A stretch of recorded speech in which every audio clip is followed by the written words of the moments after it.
एक औरत अपने ही घर में कैदी बनकर रह रही थी। उसका पति उसके मुंह में लोहे का एक डरावना मुंह बंद पहनाता है जो उसकी जीभ को दबाकर पीछे से ताले से लॉक कर देता है। औरत चुपचाप सब सहती रहती है, लेकिन उसका पति दिन ब दिन और खतरनाक होता जा रहा था। एक दिन वह अपनी ही बेटी ऐना को नहाते हुए छिपकर देखने लगता है। यह देखकर उसकी पत्नी तुरंत उसे रोकती है। आदमी वहां से तो चला जाता है, लेकिन बाद में पत्नी को बेरहमी से पीटता है। यह सब ऐना अपनी आंखों से देख लेती है। वह समझ नहीं पाती कि बाहर से शरीफ दिखने वाला उसका पिता अंदर से इतना दरिंदा कैसे हो सकता है। उसी रात ऐना के पेट में दर्द होता है। वह बारिश में बाहर बने टॉयलेट तक जाती है, लेकिन वहां जाकर देखती है कि उसके कपड़ों पर खून लगा है। वह घबरा जाती है क्योंकि खून लगातार बह रहा था। तभी बाहर से आवाज आती है। ऐना जल्दी से मोमबत्ती बुझाकर दरवाजे की दरार से झांकती है। वह देखती है कि उसका पिता उसकी माँ को स्टोर रूम में ले गया है। वहां वह चमड़े की पट्टी से उसकी नग्न माँ को बेरहमी से पीट रहा था। माँ की दर्द भरी चीखें पूरे कमरे में गूंज रही थीं। अगली सुबह ऐना अपने खून लगे कपड़े धो रही होती है। माँ उसकी हालत देखकर समझ जाती है कि क्या हुआ है। वह प्यार से ऐना को समझाती है कि यह एक लड़की के बड़ी होने की निशानी है और इसमें डरने वाली कोई बात नहीं। फिर वह ऐना को नहलाने ले जाती है। इसके बाद ऐना अपनी माँ से शिकायत करती है कि आखिर घर में पिता कुछ काम क्यों नहीं करते और हमेशा गुस्से में क्यों रहते हैं। तभी अचानक उसका पिता कमरे में घुस आता है। वह माँ को बाहर भेज देता है और ऐना से अकेले बात करने लगता है। डर के मारे ऐना कुछ नहीं बोलती है। तभी पिता जोर से बाहर खड़ी पत्नी से कहता है कि उनकी बेटी अब 20 साल की हो चुकी है और एक औरत बन गई है। उसकी नजरें अब गंदी होने लगी थीं। पत्नी यह सब देखकर अंदर ही अंदर डर से कांपने लगती है। उसे महसूस होने लगता है कि उसके पति के इरादे अब बहुत गंदे हो चुके हैं। धीरे धीरे वह आदमी सारी हदें पार करने लगता है। वह ऐना को जबरदस्ती उसका शरीर साफ करने को कहता है और उसके सामने उसकी माँ की बुराई करता रहता है। वह बार बार ऐना के दिमाग में यह बात डालने की कोशिश करता है कि अब वह बच्ची नहीं रही बल्कि एक जवान औरत बन चुकी है। माँ यह सब देखकर गुस्से में पति से कहती है कि ऐना अभी सिर्फ एक बच्ची है, लेकिन आदमी उसकी बात का मजाक उड़ाता है। पत्नी समझ चुकी थी कि उसका पति अब अपनी ही बेटी के लिए खतरा बन चुका है। वह रात में पति को खुश करने की कोशिश करती है ताकि उसका ध्यान बेटी से हट जाए, लेकिन आदमी उसे ठुकरा देता है। इसके बाद उसका व्यवहार और डरावना हो जाता है। वह चोरी छिपे ऐना को कपड़े बदलते हुए देखने लगता है। एक दिन पत्नी उसे रंगे हाथों पकड़ लेती है और जोर से डांटती है, लेकिन बदले में उसे फिर बुरी तरह पीटा जाता है। इस बार वह आदमी हमेशा के लिए पत्नी की आवाज बंद करना चाहता था, इसलिए उसने लोहे का एक भयानक मुंहबंद बनवाया और जबरदस्ती पत्नी को पहनाकर ताला लगा दिया। 3 दिन बाद चर्च में प्रार्थना के दौरान ऐना अपनी माँ से धीरे से पूछती है कि वह पिता का विरोध क्यों नहीं करती। वह कहती है कि अगर उसकी जगह वह होती तो ऐसी जिंदगी जीने से अच्छा मर जाना समझती। उसी समय सामने उसका पिता बड़े शरीफ इंसान की तरह लोगों को धर्म और भगवान की बातें समझा रहा होता है। तभी अचानक वहां कुछ ऐसा होता है जिसे देखकर चर्च में मौजूद सभी लोग चीख उठते हैं। ऐना का पिता थोड़ी देर के लिए घबराता जरूर है, लेकिन फिर भी ऐसे व्यवहार करता है जैसे कुछ हुआ ही ना हो। ऐना डर और दुख से कांपती हुई अपने पिता को देखती रहती है। घर लौटने के बाद वह आदमी खुद को कोड़े मारने लगता है और भगवान से माफी मांगता रहता है, जैसे वह खुद को यह यकीन दिलाना चाहता हो कि उसकी पत्नी के साथ जो हुआ उसमें उसकी कोई गलती नहीं थी। सुबह होते ही वह दरिंदा पिता सीधे ऐना के कमरे में पहुंच जाता है। उसके चेहरे पर जरा भी शर्म नहीं थी। वह ऐना से कहता है कि भगवान ने उसके सारे पाप माफ कर दिए हैं। फिर वह ऐना को जबरदस्ती चर्च ले जाने लगता है। उसका इरादा भगवान के सामने अपनी ही बेटी से शादी करने का था। ऐना यह सुनकर पूरी तरह टूट जाती है। वह वहां से भागने की कोशिश करती है, लेकिन कमजोर होने की वजह से अपने पिता का मुकाबला नहीं कर पाती। उसे कंट्रोल में रखने के लिए पिता वही लोहे का मुंह बंद उसके मुंह पर लगा देता है जो कभी उसकी माँ पहनती थी। तभी अचानक ऐना का चचेरा भाई वहां पहुंच जाता है। वह बंदूक निकालकर आदमी के सिर पर तान देता है और उससे चाबी मांगता है। जैसे ही ऐना चाबी लेने आगे बढ़ती है, उसका पिता मौका देखकर हमला कर देता है और उसे मार डालता है। इसके बाद वह ऐना को घसीटते हुए वापस ले जाता है, लेकिन दोपहर में जब पिता सो रहा होता है तब ऐना किसी तरह वहां से भाग निकलती है। वह जानती थी कि अगर पिता ने पकड़ लिया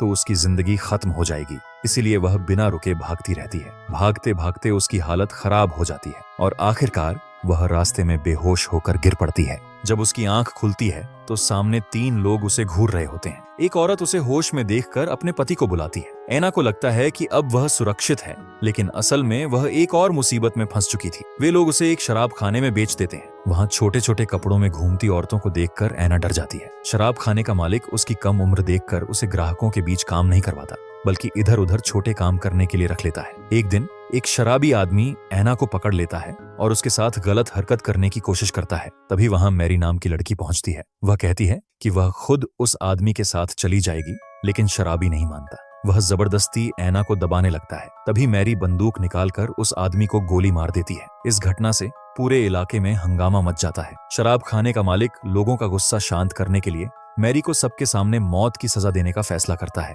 ऐना यह सब देखकर अंदर से टूट जाती है। कई दिनों तक वह ठीक से खाना तक नहीं खाती। समय धीरे धीरे बीतता है और 7 साल गुजर जाते हैं। अब ऐना की वहां एक अच्छी दोस्त बन चुकी थी जिसका नाम एवन था। दोनों अक्सर वहां से भागकर नई जिंदगी शुरू करने के सपने देखा करती थीं। एक दिन शराब खाने में जोरदार झगड़ा शुरू हो जाता है। पता चलता है कि एवन ने एक ग्राहक की जीभ काट ली है। मामला शांत करने के लिए मालिक ग्राहक से पूछता है कि उसे कैसे मनाया जाए। तभी वह आदमी कहता है कि एवन की भी जीभ काट दी जाए। एवन डरकर भागने की कोशिश करती है, लेकिन मालिक उसे पकड़ लेता है और बेरहमी से उसकी जीभ काट देता है। यह भयानक दृश्य देखकर ऐना के पैरों तले जमीन खिसक जाती है। अगले दिन ऐना डॉक्टर को बुलाकर एवन का इलाज करवाती है। वह उसके लिए इशारों की भाषा सीखने वाली किताब भी लाती है और रोज उसके साथ बैठकर साइन लैंग्वेज सीखती है ताकि एवन अकेलापन महसूस न करे। कुछ समय बाद एवन खुशी खुशी ऐना को बताती है कि उसके लिए एक रिश्ता आया है। इसके बाद उसे एक शादी करवाने वाली जगह पर ले जाती है। शराब खाने के मालिक ने उसके लिए एक आदमी चुना था। उस आदमी को इस बात से फर्क नहीं पड़ता कि एवन की जीभ नहीं है। बस उसकी एक शर्त थी कि उसके साथ उसका छोटा बेटा भी रहेगा और घर शहर से काफी दूर है। एवन तुरंत शादी के लिए तैयार हो जाती है। वह उस आदमी की तस्वीर देखकर नई जिंदगी के सपने देखने लगती है। विदा होने से पहले वह ऐना को गले लगाकर रो पड़ती है। ऐना भी अपनी सारी बचत उसे दे देती है। लेकिन उसी दिन एक अमीर आदमी पूरे शराब खाने को बुक कर लेता है। बिजनेस खराब चल रहा था, इसलिए मालिक सभी लड़कियों को चेतावनी देता है कि उस खास मेहमान को नाराज नहीं करना है। तभी ऐना की नजर नीचे बैठे उस आदमी पर पड़ती है और उसके होश उड़ जाते हैं। वह कोई और नहीं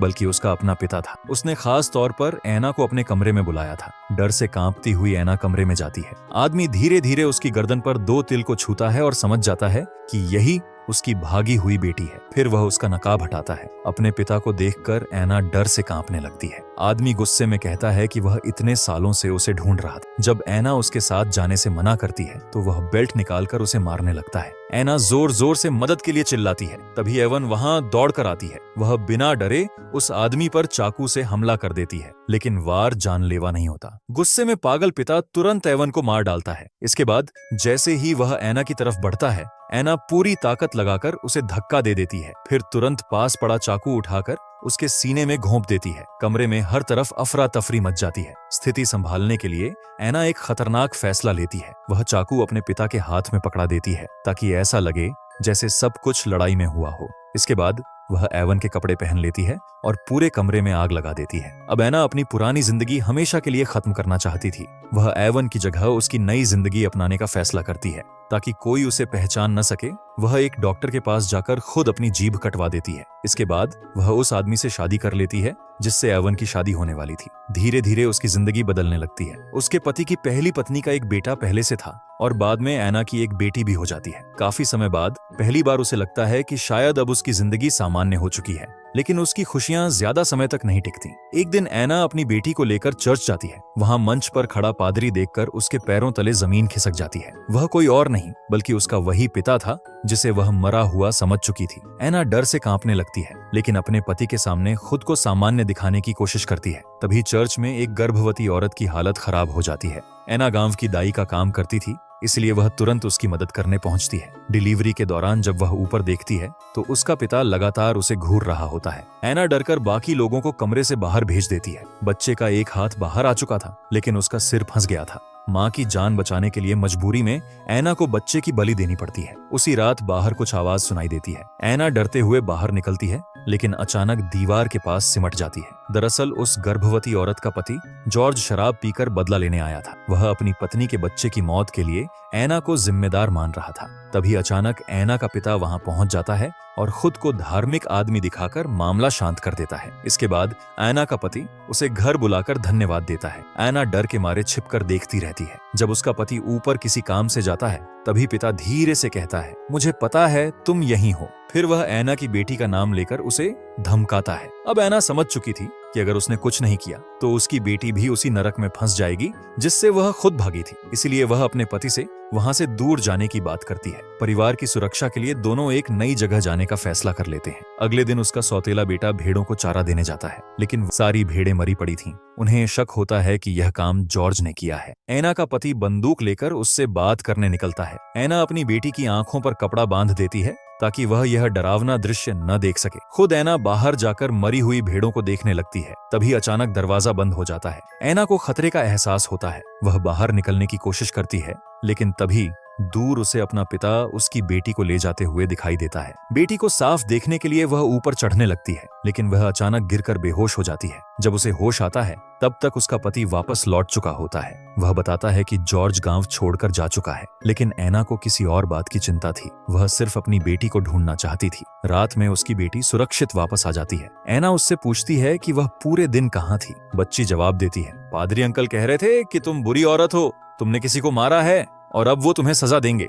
यह सुनते ही एना समझ जाती है कि उसका पिता अब उसकी बेटी के दिमाग को भी जहरीला बना रहा है। इस बार एना खुद हमला करने का फैसला करती है। वह घोड़े पर बैठकर पिता को मारने निकल पड़ती है, लेकिन जब वह कमरे में पहुंचती है तो बिस्तर पर सिर्फ उसकी बेटी का खिलौना पड़ा होता है। अचानक उसे कुछ गलत होने का एहसास होता है और वह तेजी से घर की तरफ भागती है। वहां पहुंचकर उसके होश उड़ जाते हैं। उसका पति मर चुका था। मरने से पहले वह एना से कहता है कि बच्चों को लेकर उसके पिता के घर चली जाए। इसके बाद एना दोनों बच्चों को लेकर निकल पड़ती है। रास्ते में अचानक उसके पिता की आवाज सुनाई देती है। एना पेड़ के पीछे छिपकर उस पर गोली चलाने की कोशिश करती है, लेकिन वह बच निकलता है। आगे जाते समय रास्ते में गाड़ी उछलती है और बंदूक नीचे गिर जाती है। जैसे ही उसका बेटा बंदूक उठाने नीचे उतरता है, पिता उसे गोली मार देता है। अपने बेटे की मौत देखकर भी एना रुकती नहीं। वह टूट चुकी थी, लेकिन बेटी को बचाने के लिए आगे बढ़ती रहती है। कई मुश्किलों के बाद वे उसके ससुर के घर पहुंचते हैं। पूरी कहानी सुनकर बूढ़ा आदमी सदमे में चला जाता है। एना समझ चुकी थी कि जब तक उसका पिता जिंदा है